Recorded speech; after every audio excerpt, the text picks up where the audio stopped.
Hi everyone, how are you all. कैसे हैं आप सब लोग। गाइस, आज फाइनली लर्निंग एंड टीचिंग का वीडियो आ गया है, यूनिट 1, जिसमें हम डिस्कस करेंगे। काफ़ी लोगों के कमेंट आ रहे थे कुछ दिनों से, कुछ दिनों तो नहीं, आई थिंक परसों मैंने वीडियो डाला था, 2 दिन हो गए हैं। तो काफ़ी लोगों के कमेंट्स आए थे कि लर्निंग एंड टीचिंग का वीडियो कब आएगा कब आएगा। तो फाइनली आज आ गया है। यूनिट 1 हम डिस्कस करेंगे, कुछ शुरू में पॉइंट्स डिस्कस करेंगे और उसके बाद MCQs पे आएंगे। कुछ लोगों के कमेंट्स आए थे यार कि वीडियो नहीं आया है 2 दिन से, तो हमने पढ़ाई नहीं करी है। तो प्लीज़ ऐसा मत करिए, ठीक है। वीडियो कभी कभी ऐसा हो जाता है, थोड़ा डिले हो जाता है, थोड़ा जल्दी भी आ जाता है कभी कभी, but please keep on studying guys, keep on studying. आपके पास बहुत सारा मैटर है पढ़ने के लिए, बुक्स हैं, इंटरनेट है, यूट्यूब वीडियोज़ हैं, ठीक है, बहुत सारा मैटर है। तो कुछ ना कुछ कीप ऑन स्टडिंग, क्योंकि अभी दिन बहुत कम रह गए हैं। तो एक एक दिन जो है बहुत ही इम्पॉर्टेंट है हमारे लिए, ठीक है।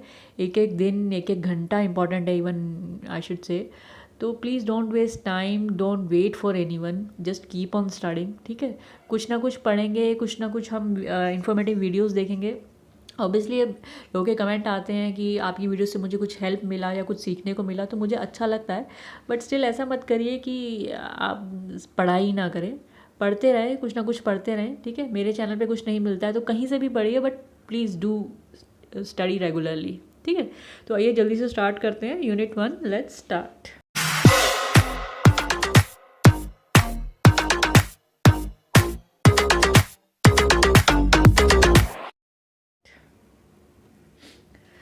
फर्स्ट ऑफ ऑल देख लेते हैं टीचिंग। टीचिंग क्या है अकॉर्डिंग टू, देखिए जितने भी एजुकेशनिस्ट थे उन्होंने अपने अपने हिसाब से टीचिंग के कुछ डेफिनेशंस दिए हैं। तो उनके अकॉर्डिंग मैंने जो कुछ मेन इंपॉर्टेंट डेफिनेशंस थी वो दिए हैं। ये आप ध्यान से एक बार देख लीजिएगा, पढ़ लीजिएगा, क्योंकि MCQs में हो सकता है इस तरह से भी क्वेश्चन आ जाए कि अकॉर्डिंग टू डंकन या अकॉर्डिंग टू जैक्सन टीचिंग की डेफिनेशन कौन सी है, ठीक है। तो थोड़ा सा ध्यान दे के सुनिएगा। Teaching is an activity with 4 phases: a curriculum planning phase, an instructing phase, a measuring phase and evaluating phase, ठीक है। According to John B Hough and James K Duncan, उनके अकॉर्डिंग ये 4 फेसेस में डिवाइडेड है, जिसमें आपका curriculum रहता है पहला, दूसरा इंस्ट्रक्शन फेस रहता है, तीसरा मेजरिंग फेस रहता है और फिर एवोल्यूशन फेस रहता है, ठीक है। According to Jackson, teaching is a face to face encounter between 2 or more persons, one of whom the teacher intends to affect certain changes in the other participant, ठीक है। जैक्सन के according ये face to face encounter है दो लोगों का। इसमें the teacher जो है it intends to effect certain changes, जो टीचर है वो कुछ चेंजेस लाता है स्टूडेंट के अंदर, ठीक है। The teacher intends to effect certain changes in the other participant. According to H.C. Morrison, teaching is an intimate contact between more matured personality and a less matured one. Teaching क्या है?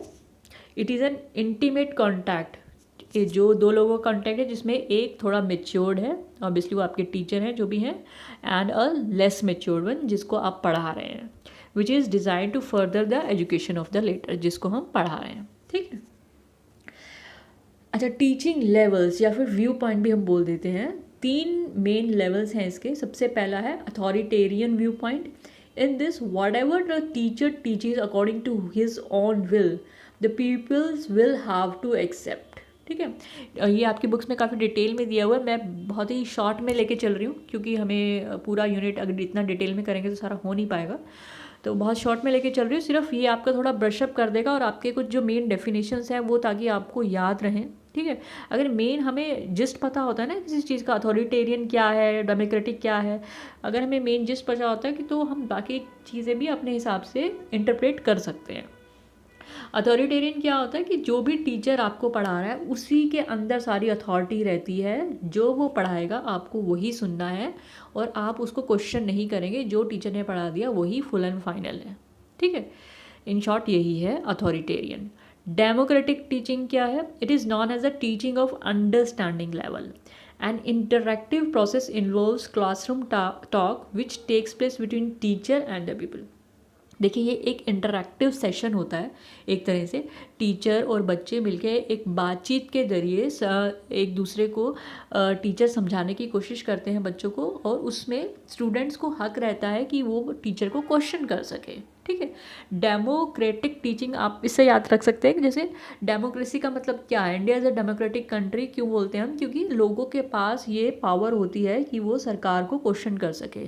सरकार अगर कभी कोई गलत नीति बनाती है तो आपके पास अथॉरिटी है, आप सरकार को क्वेश्चन कर सकते हो। ठीक है, आपके हाथ में पावर है, आप सरकार बना सकते हो, सरकार गिरा सकते हो। डेमोक्रेटिक कंट्री है। तो इसी तरह से डेमोक्रेटिक टीचिंग में स्टूडेंट्स के पास ये हक रहता है कि वो टीचर को क्वेश्चन कर सके। अगर टीचर कभी कुछ गलत बता रहा है तो उसको हम ये बोल सकें कि क्या सही है और क्या गलत है, आप भी अपना व्यू पॉइंट रख सकते हैं। ठीक है, डेमोक्रेटिक टीचिंग ये होता है। Laissez faire attitude, it is also known as reflective teaching.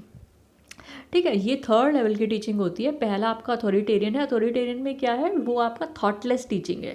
ठीक है, आप थॉट नहीं कर रहे हैं, एक तरह से रट्टाफिकेशन चल रहा है, टीचर ने जो पढ़ा दिया आपको वही रटना है, मेमोरी लेवल टीचिंग भी बोल देते हैं उसको। ठीक है, सेकंड डेमोक्रेटिक थोड़ा अंडरस्टैंडिंग लेवल टीचिंग है। जो रिफ्लेक्टिव टीचिंग है उसमें आपके अंदर पहले वो दोनों लेवल आने चाहिए। मेमोरी लेवल बहुत स्टार्टिंग पॉइंट का होता है, जो बहुत छोटे बच्चे होते हैं उनको हम पढ़ाते हैं, तो क्वेश्चंस नहीं करते, आपने जो पढ़ा दिया वही वो सीख लेते हैं। ठीक है, अगर पहले आपके अंदर मेमोरी लेवल टीचिंग आ गया, उसके बाद अंडरस्टैंडिंग लेवल आ गया, उसके बाद आप पहुंचते हैं रिफ्लेक्टिव लेवल तक। ठीक है, ये हाईली थॉटफुल एक्टिविटी होती है जिसमें दोनों टीचर और स्टूडेंट एज अ पार्टिसिपेंट होते हैं, दोनों एक टीम मिलके कुछ हाईली थॉटफुल एक्टिविटी में कुछ चीज़ों पे एनालिसिस करते हैं। ठीक है, ये आपका लास्ट लेवल होता है। तो ये 3 लेवल हो गए।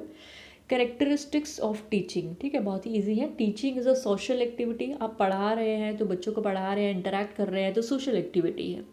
Teaching is a process of development, ठीक है, ये प्रोसेस है आपके डेवलपमेंट का। Teaching is a system of actions which produces learning. ठीक है, लर्निंग किससे हो रही है, टीचिंग से हो रही है। लीजिए, जो हम सिस्टम से हम पढ़ा रहे हैं, जिस भी तरह से हम पढ़ा रहे हैं उससे कुछ ना कुछ तो लर्निंग हो रही है। ठीक है, teaching is an art as well as science. Teaching is a face to face encounter. Teaching is observable, measurable and modifiable. Teaching shapes behaviour. Teaching facilitates learning.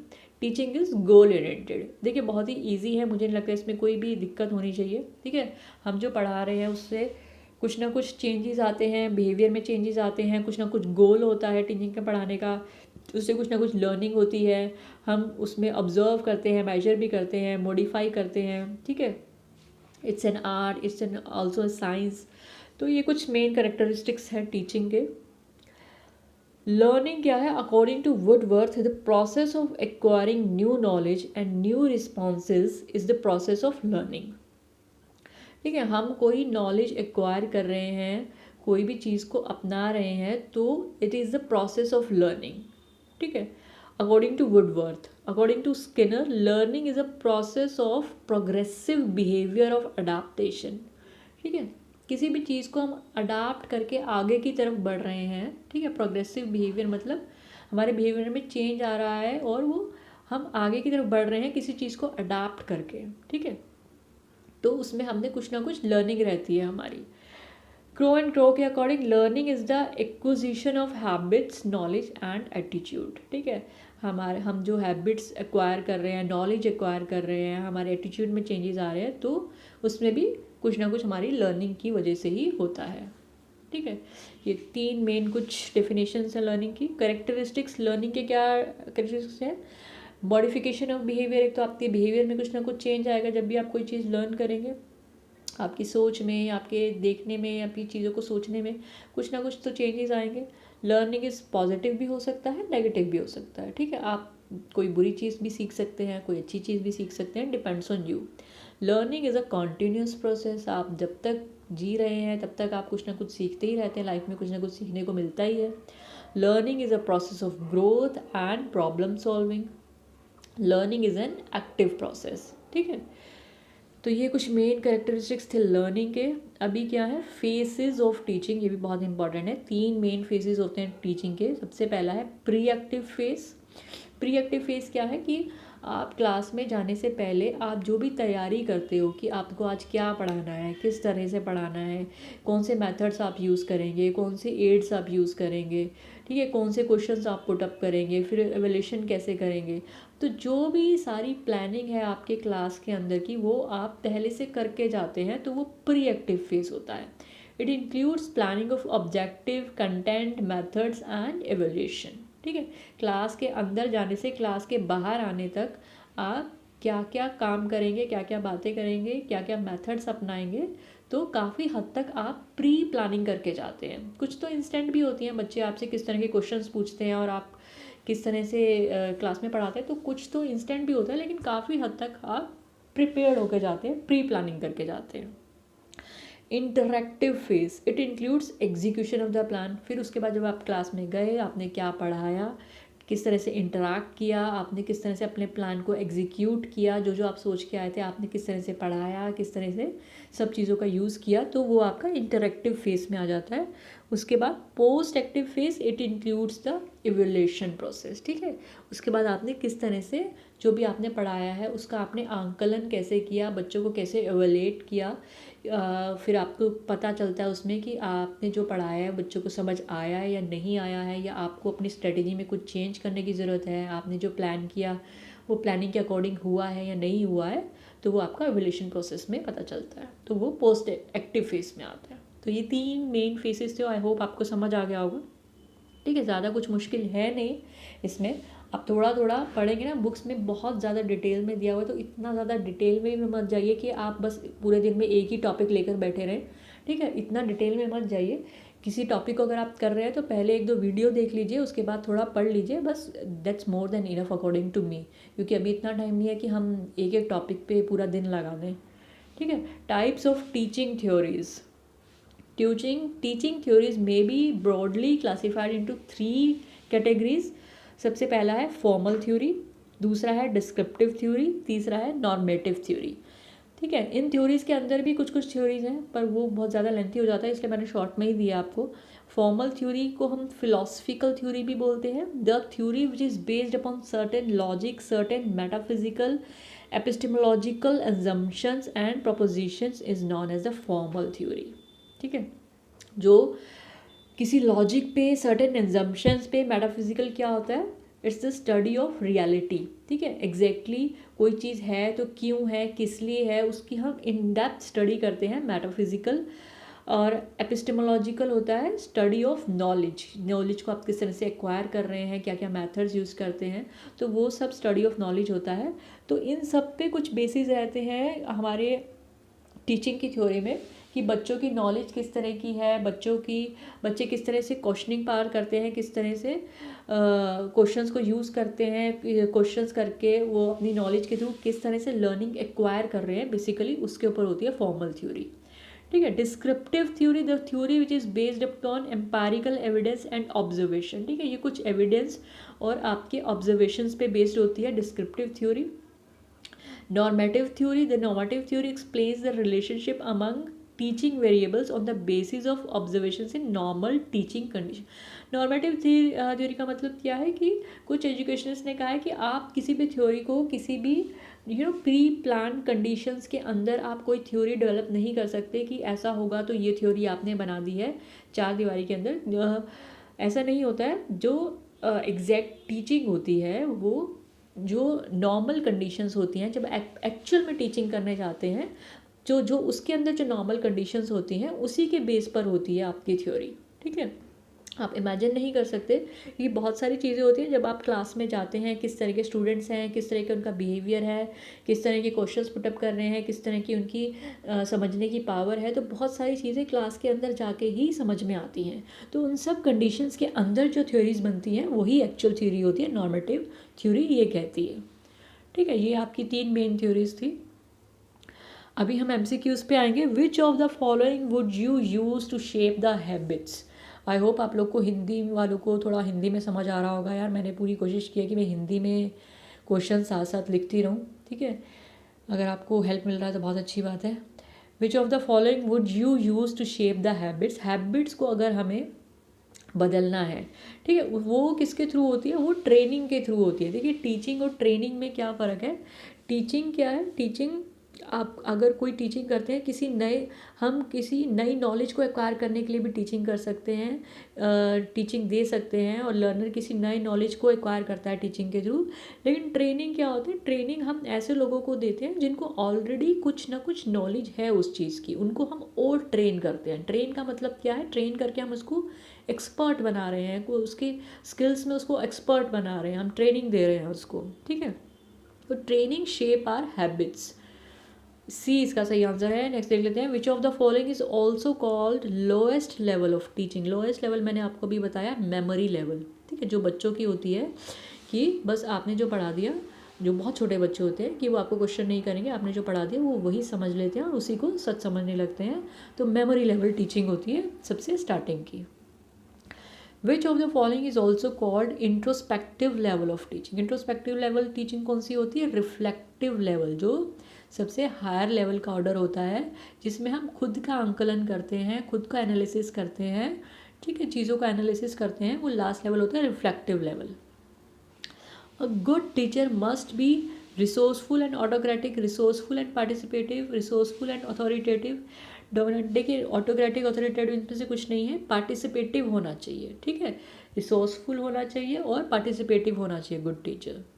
Which of the following is not a prescribed level of teaching. Memory मैंने आपको बताया, understanding बताया, reflective बताया, differentiation नहीं होता है कुछ, ठीक है, इसके अंदर। तो डी इसका सही आंसर है। विच is not a characteristics of learning. Learning का कौन सा करेक्टरिस्टिक नहीं है, मॉडिफिकेशन ऑफ बिहेवियर होता है, लर्निंग कॉन्टीन्यूस होता है, learning is a process of growth and problem solving, learning is always positive, ऐसा तो नहीं है ना, नेगेटिव भी हो सकता है, ठीक है।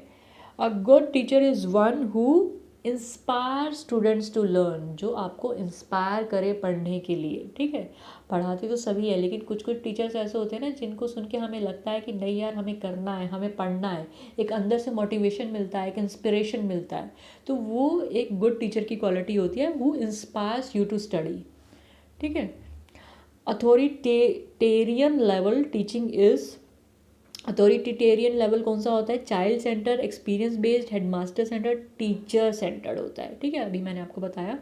अथॉरिटेरियन लेवल होता है टीचर सेंटर, ठीक है, जो टीचर ने पढ़ा दिया वही सही है, उसमें बच्चों को अधिकार नहीं होता कि वो क्वेश्चंस कर सके, या फिर उनका इतना लेवल नहीं होता कि वो टीचर को क्वेश्चन कर सके, तो टीचर सेंटर्ड होता है ये। विच is not an activity of pre active phase. Pre active phase की कौन सी एक्टिविटी नहीं है, प्री एक्टिव फेज कौन सा है, देखो जब हम प्लानिंग करके जा रहे हैं तो उसमें डिटर्मिनिंग गोल्स और ऑब्जेक्टिव्स, हम पहले अपने गोल्स और ऑब्जेक्टिव सेट करके जाते हैं, कंटेंट सेलेक्ट करके जाते हैं क्या पढ़ाना है, इंस्ट्रक्शन का मेथड भी सेलेक्ट करके जाते हैं कि कैसे पढ़ाना है। स्टार्टिंग टीचिंग क्या होता है, उसके बाद वाला जो स्टेज होता है उसमें हम टीचिंग स्टार्ट करते हैं, ठीक है। The most appropriate meaning of learning is modification of behaviour, ठीक है, मोस्ट इंपॉर्टेंट, सबने जितने भी एजुकेशनिस्ट हैं उन्होंने कहीं ना कहीं मॉडिफिकेशन ऑफ बिहेवियर की बात कही है कि लर्निंग का सबसे मोस्ट इंपॉर्टेंट चीज़ क्या है कि आपके बिहेवियर में चेंज आ रहा है। Learning is generally considered a lasting change in behaviour based on, it is considered a lasting change, आपके अंदर एक पूर्ण तरह से चेंज आता है in behaviour that is based on practice and experience. जैसे जैसे आप प्रैक्टिस करते हैं, आपको एक्सपीरियंस होता है, तो आपके अंदर एक चेंज आता है ड्यू टू लर्निंग, ठीक है। Learning is generally considered a lasting change in behaviour based on practice, and आपका लर्निंग बेस्ड है प्रैक्टिस मेनली और एक्सपीरियंस के ऊपर, ठीक है। जो भी आप कहीं से पढ़ रहे हैं, कभी टीचिंग कर रहे हैं, लेकिन अगर उसके बाद आप प्रैक्टिस नहीं करेंगे, प्रैक्टिस जितना ज़्यादा प्रैक्टिस करेंगे उतना ज़्यादा आपको एक्सपीरियंस होगा, प्रैक्टिस करने से ही आपको चीज़ें अच्छे से समझ में आएंगी और ज़्यादा समय तक आपके दिमाग में रहेंगी। There are 3 phases of teaching given by P. Jackson. Which of the following is the correct one? Pre-active phase, interactive phase and post-active phase. Under-active phase is the wrong answer. मतलब B is the right answer. What are required for good teaching? Diagnosis, remedy, direction and feedback. बहुत ये सारे ही important है, बहुत important है। Diagnose करना, क्या diagnose जब तक नहीं करेंगे तो आप रेमेडी कैसे देंगे, जब तक आपको पता नहीं चलेगा कि प्रॉब्लम कहाँ है, किस बच्चे में क्या प्रॉब्लम है, तब तक आप रेमेडी कैसे देंगे, फीडबैक कैसे देंगे, बच्चे को डायरेक्शन कैसे देंगे, तो ये सारे ही इंपॉर्टेंट हैं। डेमोक्रेटिक टीचिंग, अभी मैंने आपको बताया डेमोक्रेटिक, डेमोक्रेसी से याद रखना, जिसमें बच्चों को अधिकार है सवाल करने का, और दोनों मिल के डिस्कशन के थ्रू, इंटरेक्शन के थ्रू चीज़ों को सीखते हैं। And interactive process involves classroom talk which takes place between teacher and people. ठीक है। Identify which is not the learner characteristics that would facilitate teaching learning system to become effective. इसमें से learner का characteristics कौन सा नहीं है। Prior experience of learner, aptitude of the learner को आपको ऐसा कैरेक्टरिस्टिक्स बताना है जो टीचिंग में, टीचिंग लर्निंग का जो आपका सिस्टम है उसके ऊपर उसका कोई असर नहीं हो रहा है। अगर पहले से लर्नर के पास कुछ एक्सपीरियंस है तो आप बेहतर तरीके से और अच्छे तरीके से चीज़ों को समझेंगे। आपका एप्टीट्यूड ऑफ द लर्नर, अगर आपका किसी चीज़ को लेके एप्टीट्यूड अच्छा है, आप चीज़ों को अंदर से सीखना चाहते हैं या आपके अंदर लगन है सीखने की, तो आप बेहतर तरीके से सीखेंगे। लर्नर स्टेज ऑफ डेवलपमेंट, आप कौन सी स्टेज में हैं, आप सीखने की, वो आपका स्टेज है कि नहीं, आप उस चीज़ को सीख सकते हैं या नहीं सीख सकते। ठीक है, तो आपका मेच्योरिटी लेवल उस चीज़ का है कि नहीं, वो भी डिपेंड करता है। Learners food habits and the hobbies, ये डिपेंड नहीं करता है बिल्कुल भी कि आप क्या चीज़ सीखना चाहते हैं क्या नहीं सीखना चाहते, आपकी फूड हैबिट्स और हॉबीज़ पर डिपेंड नहीं है। ठीक है, तो B is the right answer. अच्छा, assertion A, all teaching implies learning, जितनी भी टीचिंग है उनसे कुछ ना कुछ लर्निंग होती है। Reason, learning to be useful must be derived from teaching. अगर आप कोई चीज़ सीख रहे हैं that must be derived from teaching, ऐसा तो नहीं है। ठीक है, कुछ लर्निंग हम खुद से भी करते हैं, हम खुद सेल्फ स्टडी करते हैं, खुद से चीज़ों को, अपने एक्सपीरियंस से भी चीज़ों को सीखते हैं। तो R is not the right statement, A is the right statement. ठीक है, सी इसका सही आंसर है। A is true but R is false. Choose the incorrect statement, teaching and learning are integrally related. ठीक है, टीचिंग आप करते हैं तो उससे लर्निंग आता है, लर्न आप करते हैं तो उसके बाद ही आप टीचिंग कर पाते हैं, तो teaching and learning are integrally related.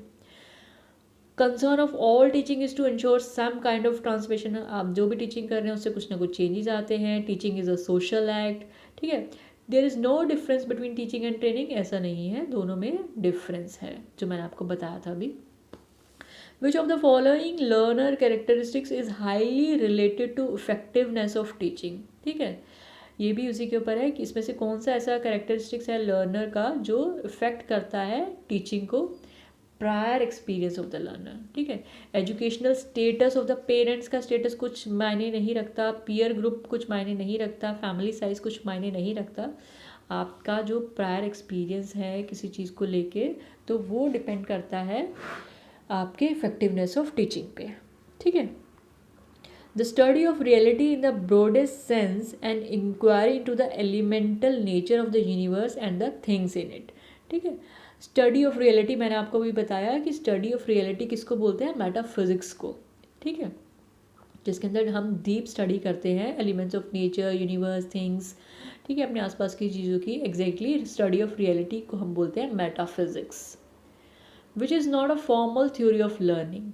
देखिए, फॉर्मल थ्योरी ऑफ लर्निंग के अंदर भी कुछ थ्योरीज आती हैं, the mathetic theory, the communication theory, the moulding theory, ये सब फॉर्मल थ्योरी के अंदर आती हैं। गैगनर हायरार्किकल थ्योरी इसके अंदर नहीं आती है, बाकी तीनों फॉर्मल थ्योरी के अंदर ही आती हैं। ठीक है, नेक्स्ट देख लेते हैं। Which statement is not correct, teaching is theoretical while training is practical, बिल्कुल सही बात है। Teaching provides new knowledge while training helps the already knowledgeable people to learn. ठीक है, ये भी ठीक है। Teaching fills mind while training shapes habits. Teaching is for specific area while training is for broader area, ये गलत है, इसका उल्टा होना चाहिए। Teaching is for broader area and training is for some specific area. हम किसी स्पेसिफिक चीज़ में ही ट्रेनिंग देते हैं ना, आर्मी वालों को आर्मी की ट्रेनिंग दी जाती है, टीचर्स को टीचिंग की ट्रेनिंग दी जाती है, तो training is for specific purpose. ठीक है, तो डी इसका सही आंसर है। तो ये थे गाइज आज के कुछ मेन क्वेश्चंस, जो मेन टॉपिक्स मुझे लगे उन सब पे मैंने क्वेश्चंस डालने की कोशिश करी है, और आई थिंक मैंने सारे ही टॉपिक्स कवर किए हैं। ज़्यादा डिटेल में हम नहीं कर सकते थे क्योंकि वीडियो फिर बहुत लंबा हो जाता है, फिर आप लोग बोर भी हो जाते। है ना। तो गाइज़ ये आज का वीडियो था। इसके बाद आप एक काम करना, आप यूनिट 1 को एक बार थोड़ा सा और आप वीडियो 1-2 बार देखने के बाद एक बार थोड़ा सा डिटेल में पढ़ना चाहते हैं तो थोड़ा सा डिटेल में पढ़ लेना। और क्वेश्चन देखिए क्योंकि वी नेवर नो कि किस तरह के क्वेश्चंस आएंगे, लेकिन अगर आपके बेसिक्स क्लियर होंगे, अगर आपने पढ़ा होगा, हर थ्योरी के बारे में पढ़ा होगा, हर लेवल के बारे में पढ़ा होगा, टीचिंग लर्निंग के बारे में अगर आपको पता होगा, तो किसी भी तरह के क्वेश्चंस आ जाएं आप निकाल लोगे। उसके बारे में चिंता करने की ज़रूरत नहीं है। आप अपने बेसिक्स जो मेन चीज़ें हैं ना उन पर फोकस करो और उनको क्लियर रखो, ठीक है। चलिए अभी आज के लिए इतना ही काफ़ी है। Just keep on studying guys. मैं कोशिश करूँगी जल्दी सेकेंड यूनिट का वीडियो लेकर आऊँ। So thank you so much for watching. Have a nice day. Good bye.